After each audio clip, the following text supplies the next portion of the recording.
Okay, hey guys. Okay, hold up. Start over. All right. Hey, what's up, y'all? You are listening to your Mental Matters podcast. I'm your girl Mo. For those of you listening, thank you, and for those of you tuning in, thank you. Yeah, we got a new episode. We're back with a new episode, and we have a very special guest with us, Jason Acosta. Welcome, Jason. Yo, what up? Thanks for having me. Super excited to talk. Yes, and I'm super excited to have you. And yeah, I reached out to you. I think originally how we connected was through Clubhouse. This was when Clubhouse, I feel like, was actually like a place that was like popping. It had like a few months, in the Yes. run. Yeah. And then yeah, some time passed. We follow each other on social media. Some time passed. And then I was like, wait, I haven't reached out to you because I think initially I was like, I want to reach out to you. I want to connect. Because I think you had shared. I think you shared in a Clubhouse room. And then that's how I was like, yo, like, I want us to tap in for sure. But yeah, recently I reached out to you and I wanted to have you on the podcast because I feel like it's timely. Like I believe in divine timing, so I feel like sometimes things don't happen until way later, and you realize, dang, I forgot about that. But it's like, no, you didn't really forget. Yeah. Back then, it wasn't really the right time, but I felt like it's timely now because of, for one, like the work that you do, and it's also Black History Month, Yeah. and like with the podcast, I'm always looking to speak to people who, and especially men, because I feel like it's not a lot of men Yeah. doing the work as far as mental health. And so, yeah, I'm happy to have you. I can't wait until we get into like, what we really gonna get into. But yeah, thank you for coming. Yeah, thanks for having me. I'm excited to talk. Like you said, I think the mental health piece is big, especially for men and men of color at that, right? Like there are layers to this, right? And so I think that these conversations are necessary. Yeah, So I'm happy to dive in and get to it. for sure. Absolutely. And before we get into it, first let's do a mental health check-in. I include this in every episode. I want to do a mental health check-in and see how you're doing. How's your mental health? How's your week been? How you feeling? Yeah. So overall, well, let me start by saying thank you for that question. Right, it's an important question. Overall, I think I'm feeling good. I had a pretty rough week just in terms of like how busy I was and everything I had going on, like all of us. Yeah. And so for me, I've always I've been intentional about spending time this past 2 years and making sure that I had a balance. So Yeah. knowing when to shut off, knowing when to disconnect it.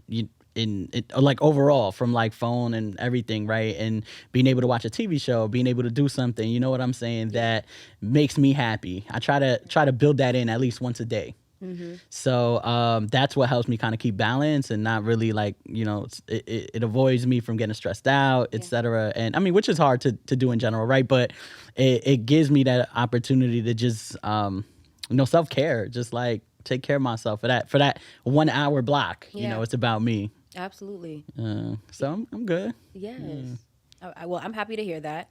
I think I'm doing okay too. I feel like I don't know. I mean, it's Valentine's Day weekend, so it's kind Yeah. of like cute. Like I feel like whenever, like I'm always just like I love love, so I feel like I'm like, how can I be in a mood or not be happy when it's like there's a reason. I mean, there's every day there's a reason to like show love and give love, but I just feel like yeah, the past few days I feel like I've been in a good mood. I mean, I think like I've been kind of tired with regarding like work and school. Like I'm in grad school full time, so that sometimes gets heavy. Yeah. But it's like overall, I think I'm doing well too mentally. Like I feel in good spirits. So yeah, thank you Yeah. for sharing that. For sure. Where are you at grad school at? I'm at NYU. Oh, dope. Okay. Yeah. Clinical.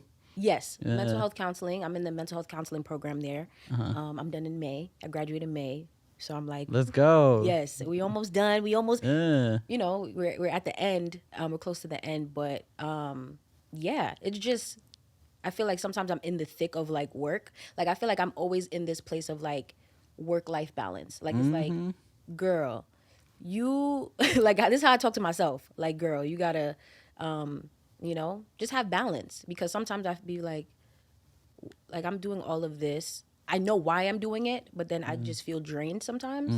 And so I'm like, nope. I think what you were saying just with self care, hanging out with friends. I traveled recently too. Like it was Florida. I went to Miami, but it was fun. And I was like, And then as soon as I came back, I was like, I got mad work to do. I was like, I got mad work to do. This is crazy. But just getting that time, I feel like helped to kind of like reset Yeah. and realize like, okay, like, yeah, you're good.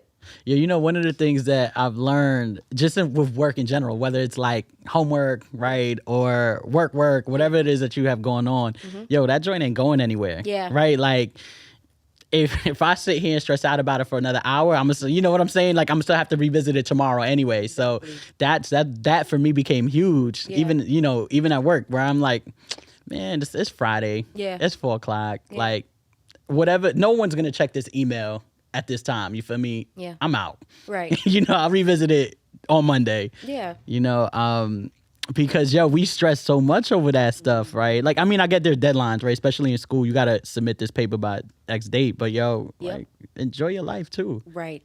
Absolutely.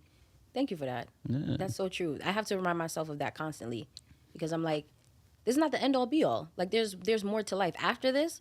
Like I always remind myself like this is a temporary time period because sometimes it can feel like, oh, this is like my whole life. Like at least Word. for me, speaking for myself, like I could feel like no, like I have to get this right. I can't mess up. I gotta make sure I'm on top of everything. But it's like, girl, like we were just in a pandemic for like 2 years. Come on. Like Come on. bad people like, you know, have lost their lives. Like there's so much more going on. So I think that constant reminder is important. It's key. So thank you for that. Yeah, for sure. And so let's get into who you are. Like we didn't do like a thorough intro because I want you to really like introduce yourself to the people, to the audience, my listeners, and let them know like who you are, what you do. So where you're from. Yeah, for sure. So I am a macro social worker, right? And I want to break this down really quickly because I think a lot of people, when they think social work, they automatically think clinical, right? And that's still a part of the macro work. But macro social work, the way I identify it and the way I do the work that I do is really looking at systems, right? It's like, what are the root of the systemic inequities that we experience? And so for me, I'm looking at that right now, mostly in the education space, right? Is like how do school systems cause systemic trauma upon Black and brown communities, right? And groups of people. And that for me is like where I kind of state where all my work, right, lays. It's like, all right, now that we can understand what the root of the issues are, how do we start to figure out how one we can unpack our like for ourselves, right, all the different narratives we've internalized about who we are, right, that often tend to be negative in the communities in which, you know, I grew up in, the South Bronx, right? So for me, I want us as Black and brown people to create our own narratives. And so part of that journey is taking a minute to just kind of deeply reflect and do a deep dive into who you really are and where you come from and how dope your ancestors are, right? And so when you can start to really unpack that and understand where you come from and who you are, then the empowerment that you experience from that will push you to go wherever you want to go, right? And then you start to kind of believe like, yo, I could do this because so-and-so did this. My ancestors did this. They created the path for me, right? Right. I see so-and-so doing this now, right? Like that representation piece is big. So for me, the end goal is liberation. And the way I really think about this is by unpacking these narratives and again, encouraging folks to write their own story. And I think that leads to their own liberation, right? And so when I talk about macro social work, that's what I'm talking about. It's like collective healing, right? It's like figuring out how we can shift narratives, et cetera. So I'm a social worker. I like to be clear about that. I'm from the Bronx. That's in all my introductions. Like, right? Same for the same reasons, yo. Every time people hear the Bronx, they're like, yo, why? Ew, I don't want to go to the Bronx. What? You know what I'm saying? Like, forget the Bronx, whatever. Can I curse on this platform? Yes. Okay. Right? So they'd be like, yo, you know, fuck the Bronx, right? Whatever. And I'm like, nah, that's not what we doing. You feel me? So I want to shed a different light on my community. And so I'm intentional about that. Then outside of that, man, I think everything stems from my story. The work that I do, the podcast I have, Live from the Bronx, shout out to them, right? The work I just do as a social worker, as a person in my community, all stems from my story, which we'll jump into. Yeah. And so from there, everything else kind of, you know, I don't know what the right word is right now, but it kind of goes from there, right? That foundation. So y'all, as we continue this episode, you'll kind of see how all the work I do connects back to who I am as an individual, which like wasn't intentional at Yeah. first. It just kind of like, I guess I figured out who I was and what I wanted to be over the years. So you'll see the correlations there as we get deeper into this. Yeah, absolutely. And I love that. I feel like there was so much greatness in what you shared, and I think that's also partially like my why I have this podcast as well, just to create Yeah. a space, like an outlet for communities of color, black and brown people, and to like break the stigma, really like destigmatize it completely, and just normalize it, having conversations around mental health, because for so long and we can go to like slavery and just post-traumatic slave syndrome, which is a real thing. I feel like some people might question it, but it is a real thing. And people of color just feeling like they can't talk about what they go through. They have to keep it bottled in, they have to keep it a secret, or they feel like they're alone or nobody can relate to their experience. And so I really love the fact that like just collective healing, that idea of collective healing as a community, is like everything. So Yeah. I love that. Yeah, it's big. I mean, you said it right. It's like we have to be tough, right? And I think more so than anybody, black women, right, in this country, they've been the backbone of this country, right? They don't just support black men, but they're in the front lines of every inequity that exists for all people in this country, right? And so I think we all as people of color have to deal with things and figure it out, but the the amount of stuff that I think black women carry on their shoulders in this country is a different, it's a whole different conversation, right? And so to have to be tough, to have to figure it out, push the agenda forward, right? Support everybody else, like who's supporting you, right? And so I think that collective healing piece is big, right? Because now that when you're on the front lines doing this work, it's hard. And sometimes, like they always say, social workers need social workers, right? Sometimes you just need people to lean on. Like I can't get up to do this Right. fight. I need support. I need help. I just need a day off. Yeah, Right? absolutely. Facts. Facts. And so yeah, like okay. So I think we touched on, I do want to get into like just your story, because I know like in my reading and research of you before, us coming here, I read that you did spend time in the foster care system. But I want you to, elaborate on that more and just talk about your story. What got you, well, first your story, and then what got you into just this work? Yeah. So I grew up in foster care, spent 18 years in foster care, and moved around a little bit. Most I think folks who end up in foster care move around at least 3 times on average, and many more. A lot of other folks end up moving around a lot more than that, right? Yeah. I was fortunate to only have to move between 2 different households, but their communities were very different, right? So I was born in Yonkers, moved to the Bronx as a baby, right, with my family, and then at the age of 5 ended up in foster care, where I was taken to Westchester County.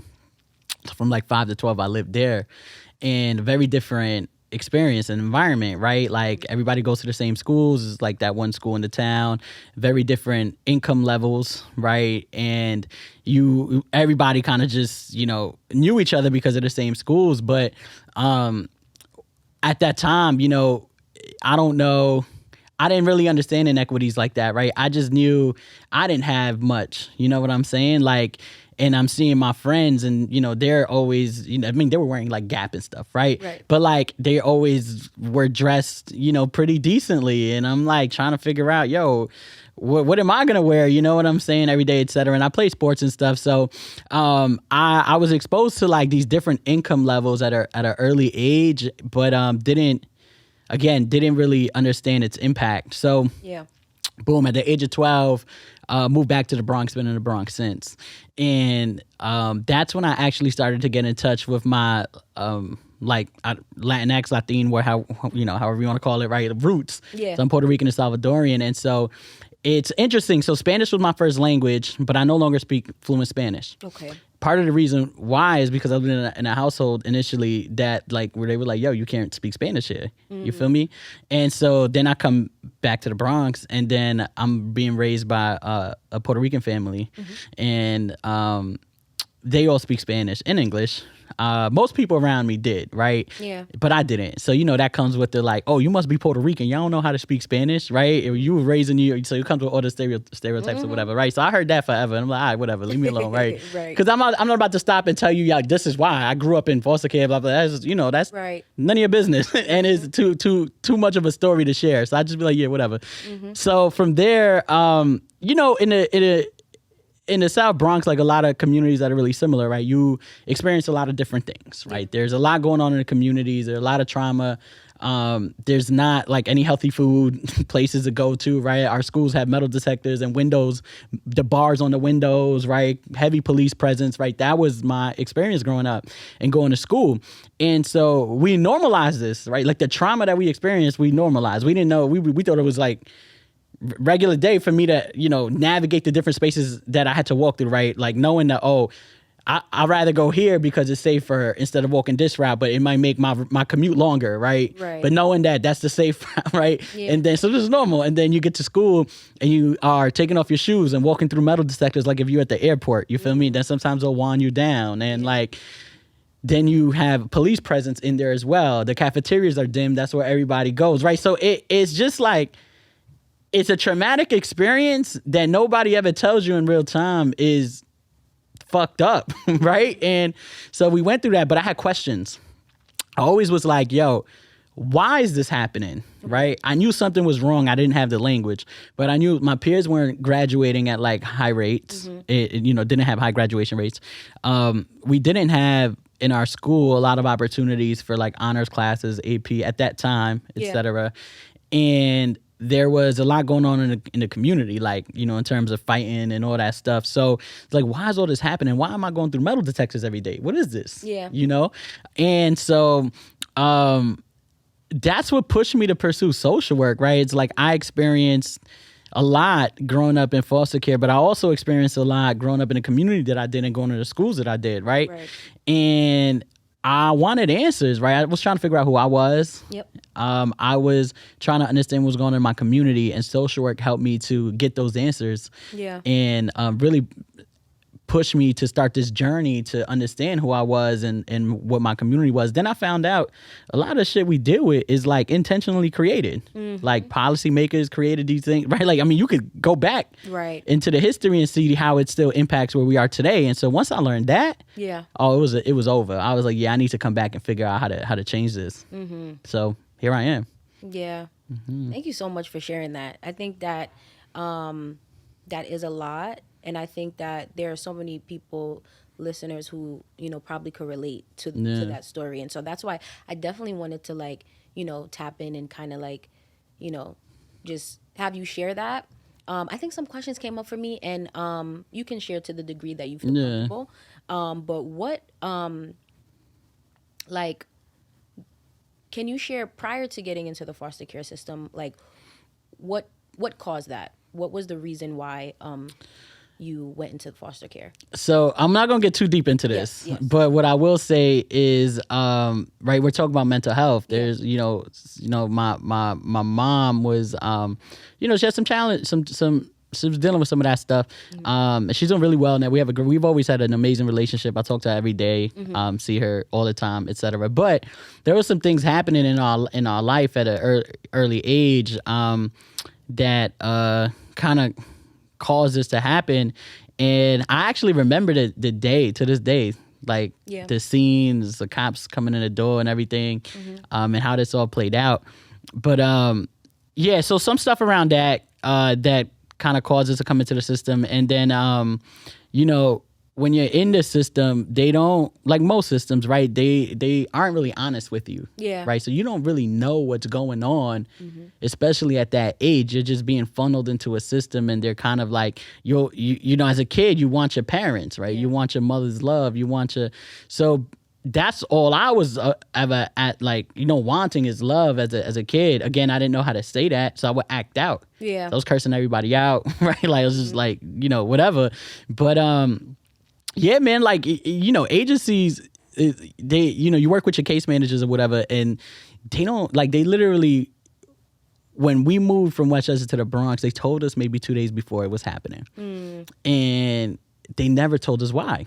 Right. To this day, right? I mean, obviously, I'm not in that situation now, but like Yes. Yes. to this day, I mean, I kind of know why that happened, but it took years for me. So it's like you never really know what's going on. It's like you're in the dark a lot of times as a child, and so for me, I just always knew I wanted to have that reconnection with my mom at some point. Which again, we've had a good relationship growing up, but you know, things happen that sometimes prevent you from being raised in those situations. And so that was my case. And we now, you know what I'm saying, we talk all the time. So yeah, I mean, everything happens for a reason, you feel me? Absolutely. Absolutely. And I thank you for sharing. I think that I don't know, this just reminded me of I don't know if you guys seen the film. It's on Netflix. The Khalif Browder story. Yeah. Yeah, I think like it reminds me of that. Well, he was from the Bronx as well, but I think just the foster care system and how that whole situation was navigated. But I think that's a piece that is not talked about enough. Just like all of the different things that happen behind the scenes. And so, I commend you for, Thank getting you. into the work after having your own, experience with it. Nah, it was pretty fucked up. Okay. Yeah, like Yeah. it even right, like it again, it's because as a kid, so you got to think about the stuff that comes with that, right? You don't have any money, Yeah. right? Like I literally in my childhood had Christmases with no gifts, Yeah. right? Like that. These are parts of the stories that happen that are so common, but we don't right? Like we don't have time to go so deep into all of these Right, things. right. But so a lot comes with that, right? Like being bullied by like the older brothers in the house, right? And then like having to always be like when we talk about masculinity, toxic masculinity, Yeah. that shit starts for us young. Yeah. Right, like the fact that like there are older people in my life, right, that might be picking on me or whatever. Like now I got no choice to figure out how to be tough and not let other people harm me. Right. And so there's all of that comes with it, right? And then moving again, just the change in environment, the sudden moves, and you often feel like you don't have support. You don't really have anybody, right? And so even when you do, even when there are people in your life that want to support you, you don't know how to accept that. Yeah. Because you're not taught that. All I want is like, yo, I want my parents. You feel me? At that age. Yeah. So And what age was that? I was in foster care from 5 to maybe like 22, something like that, when I graduated college.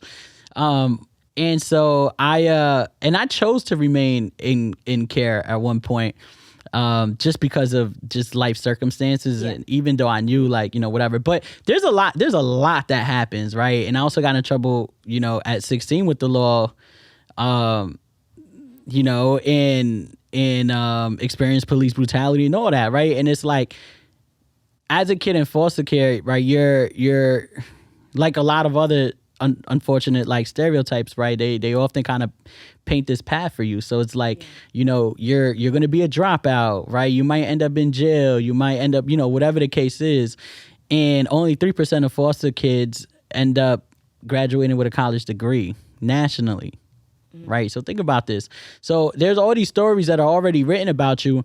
And that doesn't even include like the narratives that come with growing up in the communities that we grow up in, right? Like that's a whole nother layer.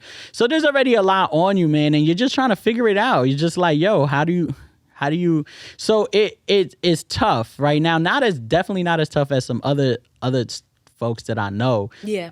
who grew up in similar circumstances, but is a lot that comes with it, man. And it's very hard to trust people. Yeah. It's very hard to get the support you need. It's very hard to like, even trust adults, and that impacts your relationships, right? Whether that's friendships or intimate relationships later on. Like, Yeah. there's so much that happens. I mean, it's crazy. Like, if you hear some of these stories, you might be surprised by it, but for us, we're like, yeah, that's normal, unfortunately. Yeah. Yeah. And that's the thing that I feel like, just with how timely this is, because I feel like, I mean, with Black History Month, I mean, there is a lot of emphasis and focus on just black trauma, and just because it's really the trauma that I feel like makes it like, oh yeah, this is, this is just the life we live, that I feel like Yeah. a lot of times people can't, in other communities, they can't necessarily relate to, because it's Yeah. like it's an experience. And so I feel like yeah, I just once again commend you, like, for Yeah. even just being Thank where you. you are right now, like being It's insane. yeah, being where you're. I feel like, I mean, I'm a believer, so I believe like God, Yeah. it's you're blessed ultimately, but I think like, yeah, I feel like more stories like this need to be shared.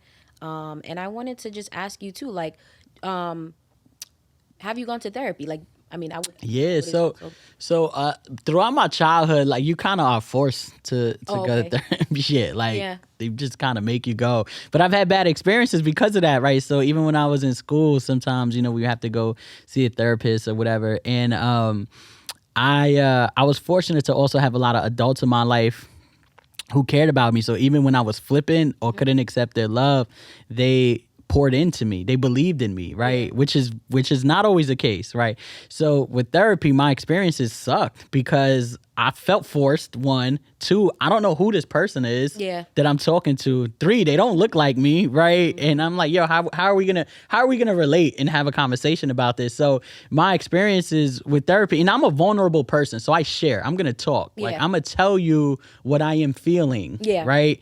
And it's just like it just always felt like, the therapist was asking me questions, right? It would be like if me and you were sitting down and you're my therapist and you were like, how are you doing today?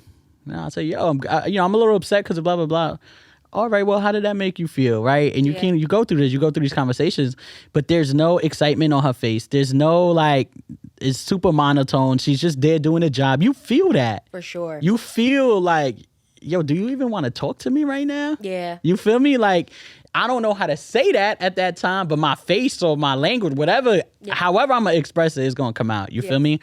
And so a lot of my childhood, I had that. Then after I did it, didn't go to therapy. So I actually haven't been in therapy in a long time, but I've been actually recently just kind of like looking, like kind of, looking for different therapists and just kind of seeing who's out there on the market. For sure. Doing you got to do your little research or whatever. Ooh. So because what I do know to be true and what I've always had and what I want to explore more is like, again, community therapy. Like, what does that look like? And I was in a lot of spaces in college around young men of color, like myself. And then after that, where men poured into me, right? Like I saw vulnerability from them, and them being open and honest about everything. Like, yo, we would talk about sex, right? Like we would talk about relationships, family, love, friendships, money, right? Like budgeting. Like we would talk about all these things. And for me, it was like one of the first times I've had that opportunity to be around other people and just like not feel alone. Yeah. I'm like, damn, I'm not the only one going through this, right? And that was always so helpful for me. Different than therapy, right? Like, and the reason I say that is because therapy, there's always a plan included. And I think that's important for people to understand. Something could be therapeutic, but it's not always therapy, right? And so, but I knew those spaces for me really, really like helped. To this day, I'm in those spaces, yo. I'm like, like there's this event happening is men, and I'm like, yo, I need to be there. I just sometimes just need to listen. Like I don't even want to talk. I just want to listen and take it in. And that is huge for me. I mean, it's helped me so much through life. Like I've literally in undergrad, like when I was in college, I went over to my advisor and literally just like cried one day, yo, because there's so much going on that I was always holding it in. I didn't know how to let everything out. Again, I was vulnerable, but there was still this challenge of like, how do I didn't want people to know I was in foster care, right? So that's a big thing. I didn't want people to know I'm in foster care. I didn't want them to really know that whole story. So you hold on to it because some of those things are bothering you, and then you don't know what to do with it, right? This is where therapy would help. Yeah. But in college, you go to mental health services and you know what I'm saying? It's a different kind of situation. So I go to my advisor and I was just like, yo, just let it out, man. It's just like, yo, it's so like if you feel so relieved. Yeah. So today where I'm at in life, right? I'm picking up that phone. I'm calling somebody. I'm Yeah. like, yo, this is literally on my way here, right? Talking to my homie about a recent situation that was like bothering me a little bit, and I'm like, yo, bro, I just need somebody to talk to right now, right? And he's listening. We talk, and yo, I need that in my life. I think all men need that. Yes. But most of us don't have it because like for whatever reason, most of us don't have those outlets. But yo, can you imagine like if more men had the opportunity to be in a room and have these discussions? Like the a lot of situations would be different, right? In friendships and intimate relationships with women, right? Like, or whoever, you whatever you desire, right, as a partner. But like, can you imagine like me and you sitting down like this? We gotta, because everybody says they communicate, but they don't. It's a damn lie, right? So like me and you sitting down like this, and you're like, and let's say we date and we on a relationship, right? But you seen I've been mad about something. Yeah. Most times us men is gonna be, nah, I'm good. Right. I'm good, right? Yeah. But like, come on, son, that's nonsense, right? Right. To be able to be like, all right, look, Mo, this is how I really feel. This is what's bothering me. This is what's going on. You feel me? And I felt when you said X, Y, and Z, I felt this way, right? And then you share your part, right? In a calm conversation, even if I'm upset, like. It's coming out. Most people who come from our communities, we know it's not intentional, right? But like you need to get it out. Yeah. So you get it, right? You let them get it out. Then you share your piece, right? And there's listening happening. I'm not interrupting you. Yes. Right? And there's listening happening, right? And then we can come to some common ground. Do you know how powerful that is? Do you know how many relationships and friendships and business partnerships we could save just by doing this? Right.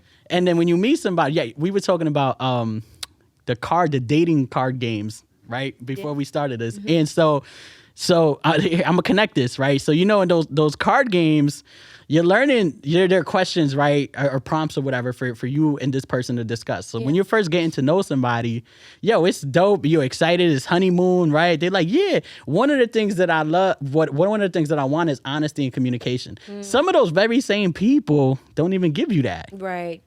So like, you know what I'm saying? How do we get to a place where we lead with vulnerability, we lead with love, and we have these and let's be honest, like some of these discussions are really hard to have. Yeah. Like it is really hard to be vulnerable and say, yo, I was upset because of this text that I saw, because of I saw you flirting with this person, right? Like whatever, I don't know, whatever people get mad about.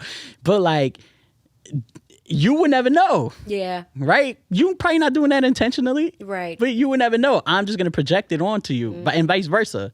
So I think, man, communication is the most important thing. And I connected to the vulnerability piece because that's really hard. Yeah. And this is why I lean on my homies and the adult, like I call them grown ass men. I think I'm a grown ass man, right? I'm 30 years old, but I call this like grown ass men who are married, who's done seen it all, right? Yeah. And that's why I need them in my life because they'll push me to be vulnerable. They'll push me. Sometimes if I don't know how to bring something up to you, right, or whoever the person is, I go talk to the home. I'm like, look, this is how I feel. Yeah. How do I go about this conversation? Yeah. And sometimes I got to practice with them. You feel me? This is real behind the scenes ish. It's true. So it's hard. Communication can be really hard depending on the situation, but it is the most important thing. Yeah. Absolutely. There was so much gems in there. I'm like, I don't even know where where to go. There was so many things in there where I was like, yeah, it's true. I think you just reminded me of a situation that I reunited with one of my friends. This was like my best friend basically, and we stopped talking for about like 6 months over. I feel like something over communication, really. Yeah. Just like lack of communication, misunderstanding, and we just reconnected yesterday. And like what you explaining that, I was just like, that's so true. Because like how I came across and then how she came across and what I thought she was trying to say. And so I think that vulnerability piece is big, especially for me, because sometimes I feel like I know how to be vulnerable, but sometimes I like in my protective nature, I pick and choose who I'm vulnerable with.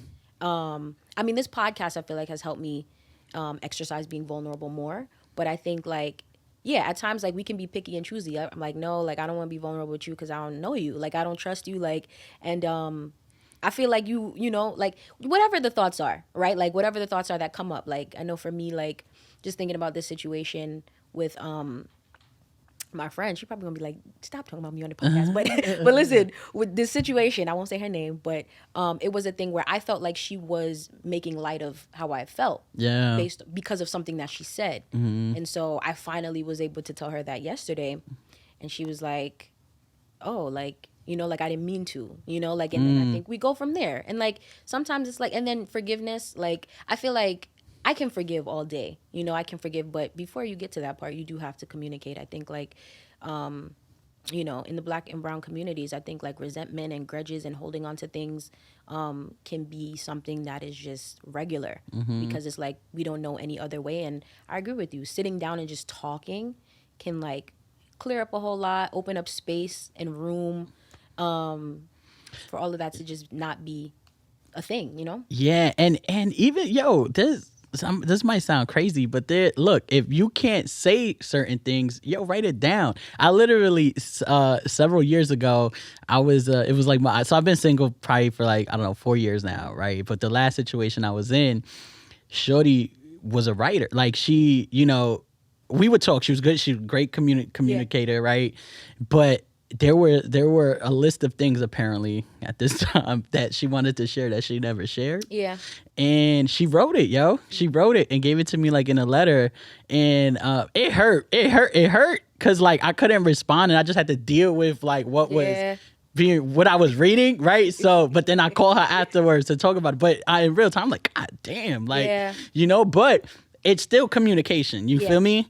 And that is okay, right? That allowed the door to open to have the conversation. Yeah. So however you got to do it, just do it. And you mentioned something important, right? It's like a little while ago is that sometimes we don't leave with vulnerability because we don't know you, we don't trust you, and that's okay. Yeah. But yeah, you can also say that. Like I literally have had, I have a homegirl. She literally was like, "Yo, we used to work together."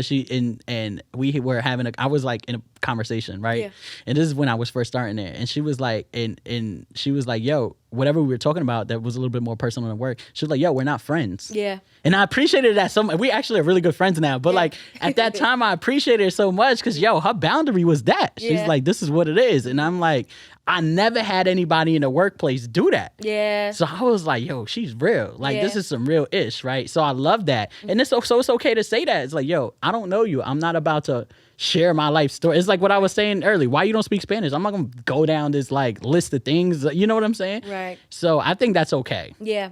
The message being, yo, just communicate. Yeah. You feel me? Absolutely. Thank you. And there was a part where where we were talking about therapy, right? And you were saying, which I love that you share that something can be therapeutic but not be therapy, right? And I think, I mean, if in the when we're talking about therapy, because I'm an advocate for therapy, go to therapy. Black and brown people go to therapy. And I think if you have a great therapist, you should feel like the environment that you're in is therapeutic, right? It should not feel like, and I wanted to get back to that too because I know you said your experience wasn't the greatest growing up, and you know, now you're kind of looking and you know, but I think that's the experience of a lot of people in our communities, like having gone to therapy and been sitting across from somebody who was like a robot and you know not being sure like what to do, and then not giving it a second chance or whatever. But I say I always say like finding a therapist is like finding your barber, your nail tech, your eyebrow lady, whoever it is. Like you have to kind of vet them out, like, you know, Word. because therapists are people, and it's like you would hope that, you know, with certifications and schooling that people know how to you know, offer therapy in the right way and create a therapeutic environment. But you know, not everybody, you know, knows how to navigate it properly. And so I think like definitely, you know, my spiel with that is if you find a therapist and they're not that great, or if you go to therapy once, right?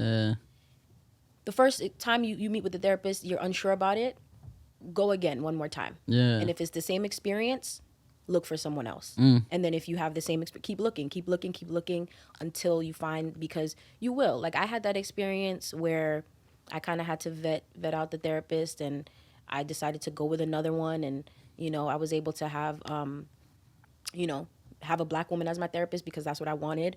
Yeah. And I was with her for like 2 years on and off, right? Like, it wasn't the whole 2 years. Sometimes we took breaks, and then I was like, I would call her like, girl, like, when can I come in? Because I gotta talk to you. but I think, like, yeah, like, and then you build that therapeutic alliance, right? Like, that's just, all of what I'm learning. Building that therapeutic alliance is key. Like, I have some clients now. I have 2 clients now, and we have the therapeutic alliance. It took time. Like, one of my clients, I feel like we built the therapeutic alliance within like the first couple of months. The other one, we just built it, and it's been 6 months. I just feel like now I feel like he's comfortable with me. He talks to me, and we're good, and I don't feel like I have to like pry for like, because there is some sort of like probing that has to happen in the therapeutic space where you have to try to pull, and then eventually you get there. But with proper techniques and stuff, you would hope it doesn't feel forceful, or you're not, overstepping boundaries. But I think it's a relationship. I think that's what people don't know. Therapy, it's not just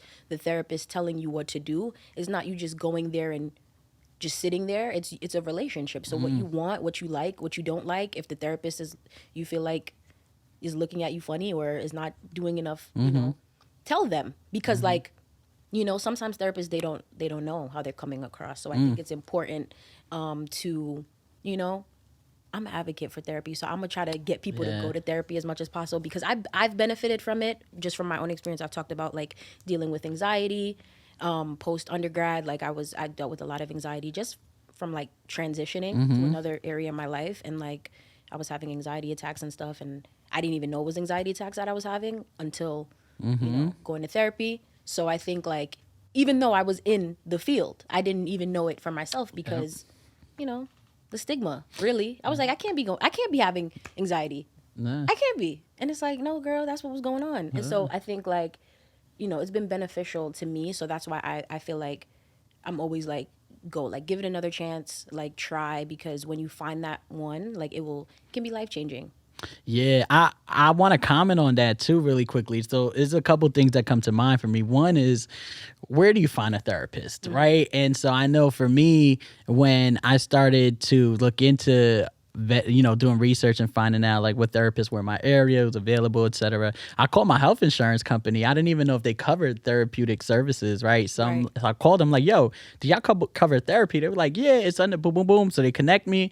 Then I get connected to them, and they're like, well, what are you looking for? I said, well, I want men of color who are currently providing services in XYZ communities, right? Like, and they give me a list of folks. And then I went to do further research to see who, where can I find information? You got Psychology Today and like, all these different mediums you can look at. Black girls, what is it? Therapy for black girl, right? They got therapy for black men, right? Like, so you kind of look through these different sites to see if they're there. And then if not, you pick up the phone, like set up the consultation or whatever. But, there are a lot of different ways to get into it. The other thing I want to say, right? Yes. The large majority of mental health providers are white, right? So we know that. Yep. But there is a lot of work right now that folks are doing in this field around different culturally relevant therapeutic services, right? And so what I mean by that is, like, there are things like hip hop therapy that exists. That is a thing, right? And a lot of people don't know this because you don't learn this in school. Yeah. So I just remember when I was in school, undergrad, like, foundationally, when you first start your first year, whatever, in college, they're teaching you these like clinical approaches that are textbook and based in theory, right? Later on, I learned it's just a foundation. Yeah. But when they were teaching me this, I was like, yo, I can't go back to the hood and do this. This don't work. You feel me? Then after that, as I started getting deeper into the work, I learned about like the ways in which you could use hip hop as a therapeutic approach, right? And then there are different forms of therapy, right? Narrative therapy, art therapy, right? And knowing that you don't always have to just talk, you feel me? It's going to be a part of anything, right? Any therapeutic service, but there are different ways to express yourself through different mediums. Yeah. And I think it's important for people to recognize that, right? And know that that exists. Yeah. And when we talk about like hip hop therapy, for example, it's not about just reading lyrics and breaking it down. I mean, that's like probably a step in the first step, Yeah. right? But there's so much more when you're looking at the different elements of it. And Yeah. just even with that, what are the elements of hip hop, right? There's you got DJing, right? You got your MC, right? You got graffiti, breakdancing. Like these can all be forms of therapy. You feel me? The important piece is the plan and the relationship, right? Yeah. And how and so art based therapy could be something that a lot of people explore in different ways if the traditional methods of therapy don't work. Right. And so I also want to highlight that because it's a thing, right? And I use hip hop in some of my work that I do now, right? And I think it does a number of things, right? People connect to it. It's the culture, Yeah. right? So people are going to connect to hip hop and music and et cetera. And it also allows you to tap in with feelings, right? Yo, this song reminds me of so and so. I'm in this type of mood. I want to hear this type of music, right? Writing, right? If you're somebody who wants to write, like you could write in that in poetry or that method, whatever the case is. And so I think there are a lot of different ways we could do this. I just hope that the field of mental health starts to think about this a little bit more. What does it mean to provide culturally relevant mental health support services? Yes. So just want to throw that out there. Yeah, I love that. And I think those are great questions that you asked, and just, thoughts that you mentioned. I think those are common questions, like, where do I find a therapist, especially in Black and brown communities? You mentioned a couple: Psychology Today, therapy for Black girls, therapy for Black men. I have more resources that I could put out there. I think opencollective.org is a good one, BetterHelp. And going through your insurance. Like, my therapist that I found was through my insurance. And that's the part too, depending on your insurance, it can be harder. But I think, it can, it can happen. I think BetterHelp too is affordable. There's some that are more expensive depending on if they're private practice or whatever. Yeah. I think this information is good to know, just so that option is out there. But I think the other forms of therapy, and it not needing to be just you sitting on a couch across from someone.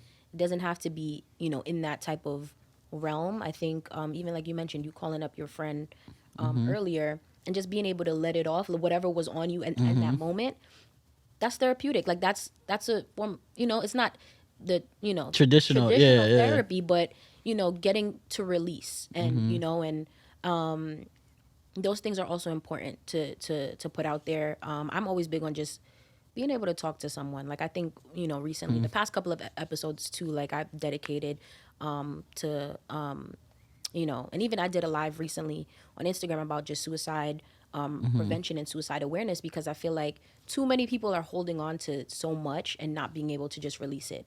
So if you're able to just talk to someone and get off whatever it is, then I'm cool with that, right? Like, I'm like, even though I am like in the therapeutic space, in the mental health field, I don't, my plan and my idea is not to force anybody into anything, to not push somebody before they're ready to go to therapy. I was just talking to my brother. He probably gonna be like, don't mention me. For some reason, people don't like to be mentioned in podcasts, or they feel a little shy. But I'm like, I'm not saying nothing too crazy. Yeah, I do that. I try to. I be like, yo, they know who we're talking about when they hear it. Right. Yeah. Just keep it light. But y'all know who I'm talking about. But yeah, I was just having a conversation with my brother recently, and I asked him about therapy, and he seemed like he wasn't really, like, ready for that. And it's like, okay, like, you can talk to me for sure. But I just want people to get into a place where they can figure out, like, when things do get tough, when it is a thing where it's time to talk to somebody, you, like, know where to go. And that, like, you don't have to just hold it and keep it in, because, Black and brown men, like, that's a common thing. Like, the suicide rates among Black and brown men, Black men, like, it's higher than women. And it's like, I'm like, I don't want this for us at all. Like, this doesn't have to be, because we are in a time where, things are evolving. Like, there's so many spaces and places you can go. That's partially why I created, like, just the podcast, like, having an outlet and being able to, people, tap into the podcast. If you're feeling low, you can tap in and, sometimes we joke on here too, like it's not Yeah, always yeah, serious, yeah. like, so Yeah. I feel like I just want our community to grow and glow and flourish and not like regress and not go Yeah. like the other way, because life can be beautiful for us. Like I feel like life is beautiful. Like I like to affirm like us and our community, myself. I affirm myself like every day. Yeah. But I feel like just affirming yourself, like life is beautiful. Like you're beautiful. Like whatever it is that, like you want for yourself, you can have it. Like you have it in the palm of your hands. Like Word. I'm big on that. Like, and there's so many people who don't feel that way. There's so many people in our community who don't feel that way. And I'm like, no, like what can I do to ensure, like, make you know confidently that like you're great, like like in life it could be whatever you want it to be, no matter where you are in life. Like that's just what I'm on. And so like yeah, that's why I mean I feel like therapy can help. I talk about talk therapy a lot, like, because that's Yeah, yeah. that's what I'm gonna be doing. Yeah, yeah, That's what I yeah. do now. Yeah, yeah. So I'm just like, yeah, like, like my clients, they love me. Yeah, So yeah, like, yeah. Word. like, so I'm on that. But if you want to do it another way, I love that for you too. So Yeah, that's big. So that comes back to what I started with earlier, though, right? It's like the empowerment and the ability to write our own narrative, Yeah. right? And so and that's exactly why I do the work that I do as a social worker, right? It's really about like, yo, we're so goddamn dope, Yeah. right? Like I don't understand. right. That's the Yo, part. you know what I'm saying? Like we drive the entire culture, right? And in particularly black folks. And so I think it's important that like we know that and understand that, right? And this is why I say it's important for us to know where we come from. Yeah. And hold on to that. Ooh. Because with so many different forms of media feeding you narratives about yourself, and so many, and not just media, right? Like schools and like, different systems and institutions we're a part of, they push upon us Yeah. a narrative, right? And so you hear it at a young age, you start to internalize that joint. You feel me? And now you don't got no one to talk to about it. You don't know how to release it. You don't know how to express feelings, etc. All that shit is traumatic and damaging, right? Yeah. And so now you come across somebody like yourself or me, and we're like, yo, you're so freaking dope. Right. And they like, okay. Yeah. Right? Like, they're Yeah. like, okay. Right? And I'm like, nah, I need you to know this. Right? Yeah. So I'm also a part-time professor. Okay, And professor? I teach stop it. Where at? Where can people? No, I can't. I'm not going to name the institution, but it's you can find me. It's pretty easy to find me. So, but anyway, and I teach. Last semester I was teaching the undergrad section in a high school section. The high school students who take a college course with me, and Right. I'm teaching the high schoolers now. And one of the things that I always do is just check in with them Yeah. every day. Right now we're in person too, so I thrive off energy. Right, Yeah. so. I always just check, yo, how y'all doing? How are you feeling? You know what I'm saying? And they sometimes won't respond and sometimes they do, Yeah. right? And that's okay. I just want to make sure I create the space to have that conversation. And I remember a couple semesters ago, we were virtual and I ended up scrapping the whole lesson because students wanted to talk right around things that were happening in current events. And so I started like, yo, how y'all feeling?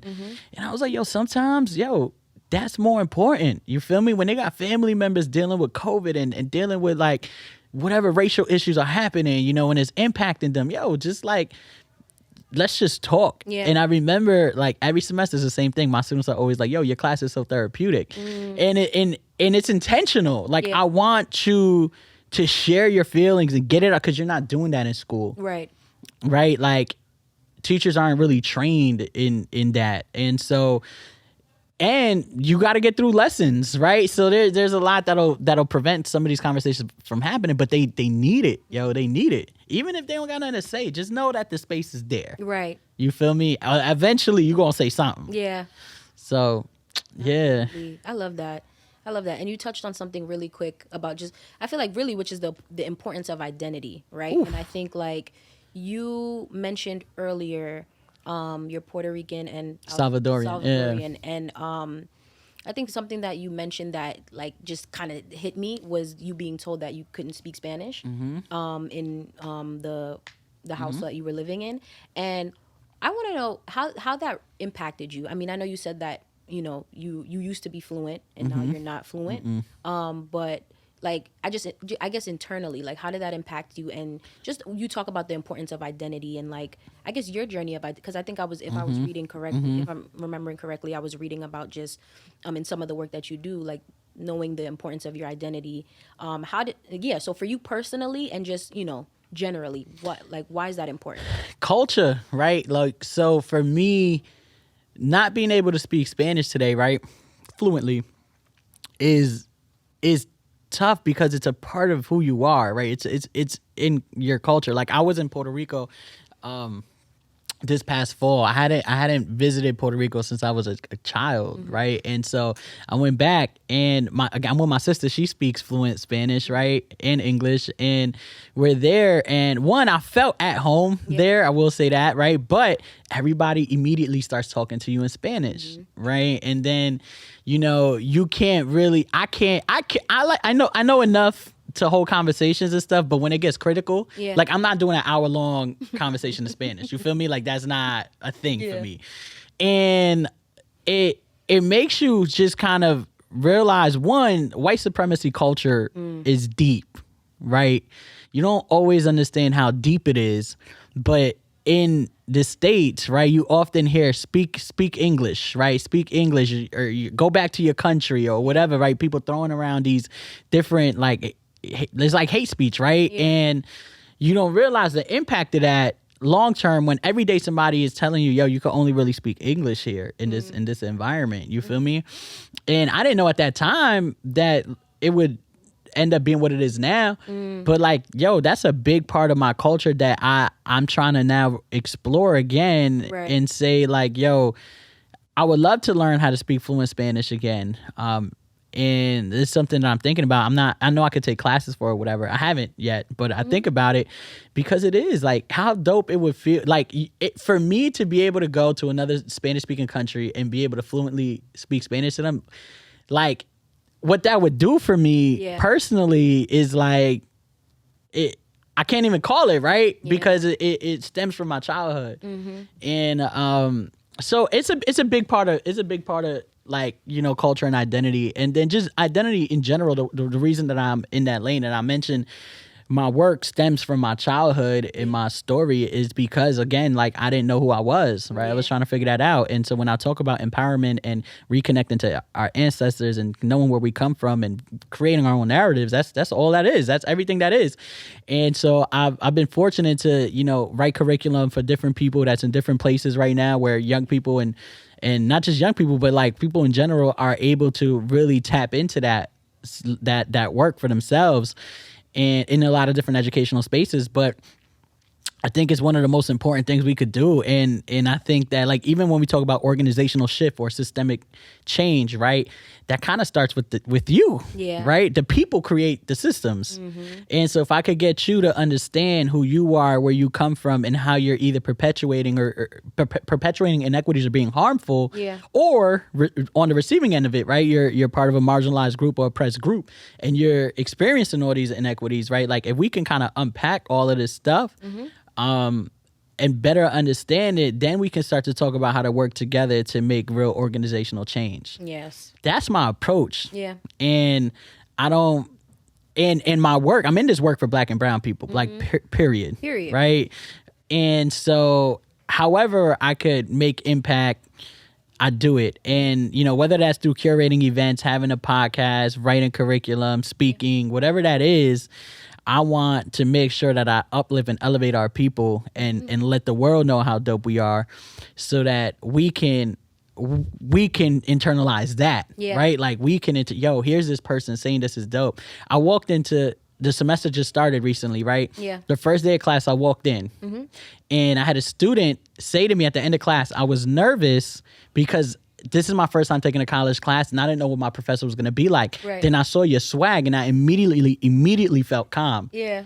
And think about that. This is what we're talking about, right? Yep. It's the constant reminder that, like, we can be dope. Yeah. And we are dope, and we can still do the things that we want to do. Absolutely. In that moment, I didn't tell her where I was from. I didn't tell her, like, anything. She looked at me, saw how I walked in the room, and she was like, I feel calm. I feel at ease. Just because I walked in the room. Right. You feel me? Now imagine going to all spaces Yeah. where we're there, right? And the power of representation and just being front and center. Yes. That alone is enough to let a young person know they could do it. You feel me? Yeah. That was fire. That was fire. We could wrap it up right here because that was fire. Absolutely. So I I mean, love that for us. I love come that on, for us. come on. Seriously. Absolutely. And I think yeah, I'm just like I feel like that was it. That was it. That was it. Yeah. And yeah, I guess I have an affirmation segment which I usually do every episode, but I think really how I kind of wanted to spin it or flip it, since we talked a lot about identity, is you who are you? I want to end it with who are you? And you could, take it away, like however you want to. I mean, I could jump into, but y'all know who I am already on this podcast. Y'all listeners, y'all know who I am, but yeah, we can do it. We can do it together. Who are you? And you just affirm. Really, you can use it. You can say whatever you want, but just using it as an opportunity to affirm yourself, I think would be fitting. And I don't know if you need time to think, but Yeah. Hold on. My bad. no, you're good. I want to make sure you could like edit this stuff, right? Yes, yeah. Wolf, he got us. He got us with All it. right. Yeah, I wanted to record this part, but whatever. Okay, you It's need okay. time? No. Don't worry Okay. about it. So, who am I? I am the Bronx. I am powerful. I am strong. I'm dope as hell. I am culture. I am fashion. I am a brother. I am like I am proud of myself, right? I am my story. I am somebody who like I don't know what the right words are, but like I am constantly fighting for us, right? I am whatever that word is. I don't know. I'm a social worker, right? I am Puerto Rican. I am Salvadorian. I think it's important to uplift that. Yeah. I am love. I'm vulnerability. I try my best to be honest. I am integrity. I don't know. I can feel like I keep going, but that's where I'm at. Love that. Yeah, that was beautiful. And I Thank guess you. I can add. I can say mine. I can so I am beautiful. I am a queen. I am black. I am a woman. I am Caribbean. I am Jamaican. I'm Haitian. I'm my mother's child. I'm Suzette's daughter. I am love. I am integrity. I am intelligent. I am driven. I am a visionary. I am a creator. I am adequate. I'm whole. Oof. I'm New York City. Come on. Her.